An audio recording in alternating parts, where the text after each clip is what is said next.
হাজোৰ বৰচলিত MJ studio' উদ্বোধন। হাজো ৰাজচক্ৰৰ অন্তৰ্গত সংখ্যালঘু অধ্যুষিত বৰচলিত আজি MJ ষ্টুডিঅ' শীৰ্ষক এখন ব্যৱসায়িক প্ৰতিষ্ঠান আনুষ্ঠানিকভাৱে উদ্বোধন কৰা হয়। এই ব্যৱসায়িক প্ৰতিষ্ঠানখন শুভ উদ্বোধন কৰে অৱসৰী প্ৰধান শিক্ষক তথা জনপ্ৰিয় পেৰডি শিল্পী ৰিয়াজউদ্দিন আহমেদে। সাংবাদিক মেছেৰ আলীয়ে বিভিন্ন কাৰ্যসূচীৰ আঁত ধৰা উদ্বোধনী অনুষ্ঠানত উপস্থিত থাকে সমাজকৰ্মী অহিদুৰ ৰহমান, MJ ষ্টুডিঅ'ৰ স্বত্বাধিকাৰী মফিজুদ্দিন আহমেদ, শিক্ষক জালালুদ্দিন আহমেদ, নাজিমুদ্দিন আহমেদ, নজৰুল ইছলাম, নৱাব আলী, জিয়াউৰ ৰহমান, নুৰুল ইছলাম, শিল্পী উমৰ আলী, তাজিৰুল ইছলাম, আফ্ৰিদা খাতুন, মঞ্জুৰা পাৰবিন, হাসমত আলী, মুকাদ্দিছ আলী, মঞ্জুল হক, কামাল আলী, ইউছুফ আলী, আছিক ইকবাল, মইনুল হক। MJ ষ্টুডিঅ'ৰ জৰিয়তে বৃহত্তৰ অঞ্চলটোৰ ছাত্ৰ ছাত্ৰীসকলে বিভিন্ন ধৰণৰ বাদ্যযন্ত্ৰ, তবলা, পেড, কীবৰ্ড, সংগীত আদি প্ৰশিক্ষণৰ সুবিধা পাবলৈ সক্ষম হ'ব। আমিনগাঁৱৰ পৰা গোবিন্দ দাসৰ ৰিপৰ্ট, পি সংবাদ। মই আজি এই অনুষ্ঠানত উপস্থিত হৈ নিজকে সুখ অনুভৱ কৰিছোঁ। এনেকুৱা অনুষ্ঠান আমাৰ হয়তো বৰচলিত আছিল। আমাৰ সাংবাদিক মেছেৰালীৰ উদ্যোগতে অনুষ্ঠানটি স্থাপন হ'ল আৰু মফিজুদ্দিন স্বত্বাধিকাৰী এই হিচাপতে মই তেখেতজনকে ধন্যবাদ জনাইছোঁ।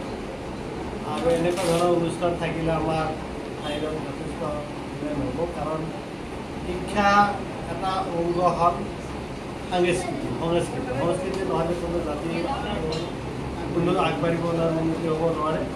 সংস্কৃতিৰ জৰিয়তে বহু মানুহৰ ধ্যান ধাৰণা বা চিন্তাধাৰা পৰিৱৰ্তন হয়। গতিকে মই এই অনুষ্ঠানটিৰ উজ্জ্বল ভৱিষ্যত কামনা কৰিছোঁ আৰু লগতে আমাৰ এই সাংবাদিক মেছেৰালীৰ তথা আমাৰ স্বত্বাধিকাৰী মফিজুদ্দিন আহমেদৰ উদ্যোগত যাতে আমাৰ এই বৰচলিত সংস্কৃতিৰ দিশত আগবাঢ়ি যায় তাৰে কামনা কৰি আমাৰ বৰচলিবাসীৰ কাৰণে সুখবৰ। আমি বৰচলিত প্ৰথমবাৰৰ বাবে আমি এটি MJ মিউজিক ষ্টুডিঅ' আমি উদ্বোধন কৰিবলৈ সক্ষম হ'লোঁ।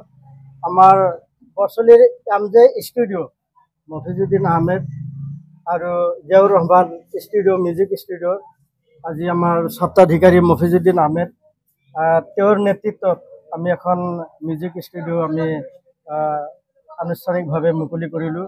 আমাৰ আজিৰ এই MJ ষ্টুডিঅ'খন উদ্বোধন কৰিলে আমাৰ শ্ৰদ্ধাৰ সকলোৰে পৰিচিত গায়ক, আমাৰ পেৰডি গায়ক, বিশেষকৈ লোকশিল্পী ৰিয়াজউদ্দিন আহমেদ ডাঙৰীয়া। ৰিয়াজউদ্দিন আহমেদ ডাঙৰীয়াৰ আজি আমাৰ MJ ষ্টুডিঅ'খন শুভ উদ্বোধন কৰিলে। তেওঁৰ লগত আমাৰ সহযোগ কৰিলে আমাৰ যুৱ সমাজকৰ্মী মাননীয় অহিদুৰ ৰহমান, তাৰপিছত আমাৰ নুৰুল ইছলাম, আমাৰ শিক্ষক নুৰুল ইছলামে আজি আমাক সহযোগ কৰিলে। আশা কৰোঁ আমাৰ MJ ষ্টুডিঅ'ৰ জৰিয়তে আমাৰ বৰচলিৰ যিখিনি উদীয়মান যুৱক যুৱতী তেখেতসকলে যাতে আমাৰ এই গানৰ জৰিয়তে বিশেষ পাৰদৰ্শিতা লাভ কৰে। ইমান দিনে আমাৰ বৰচলিৰ উদীয়মান শিল্পীসকলে কোনো এটা বেনাৰ পোৱা নাছিল। আজি MJ ষ্টুডিঅ' উদ্বোধন হোৱাৰ লগে লগে আজি আমাৰ ল'ৰা ছোৱালীসকলে নিশ্চয় ভাল এটা সহযোগ আগবঢ়াইছে, তথা ৰাইজেও আমাক বহুত ছাপোৰ্ট দিছে। গতিকে অনাগত দিনত আমাৰ MJ ষ্টুডিঅ'ৰ লগত যাতে সকলোৱে সহযোগ কৰে বা বিভিন্ন ধৰণৰ গান বা কাৱালী, জিকিৰ, কামৰূপী লোকগীত বা যিকোনো ধৰণৰ সংগীত যাতে আমাৰ চৰ্চা কৰিবলৈ আহে, তাৰ কাৰণে আমি সদৰ্থী ৰাইজলৈ আহ্বান জনাইছোঁ। লগতে আমাৰ MJ ষ্টুডিঅ'ৰ মালিক স্বত্বাধিকাৰী তথা আমাৰ মিউজিক ডিৰেক্টৰ বুলি কওঁ আমি, আমাৰ জিয়াউৰ ৰহমান, আমাৰ সঁচাকৈ আজি যিখিনি আমাক সহযোগ কৰিলে বা তেওঁলোকৰ যিখিনি প্ৰতিভা আজি আমাৰ ৰাইজে স্পষ্টভাৱে ভাল পাইছে, আমাক স্পষ্টভাৱে সঁহাৰি জনাইছে। বিগত সময়ছোৱাত বিগত নিৰ্বাচনত বিভিন্ন ধৰণৰ সুদূৰ বৰপেটাৰ পৰা বা বিভিন্ন জিলাৰ পৰা এই গান ষ্টুডিঅ'ৰ মানে ৰেকৰ্ডিং কৰি আমি বহুত সমাদৰ লাভ কৰিছোঁ।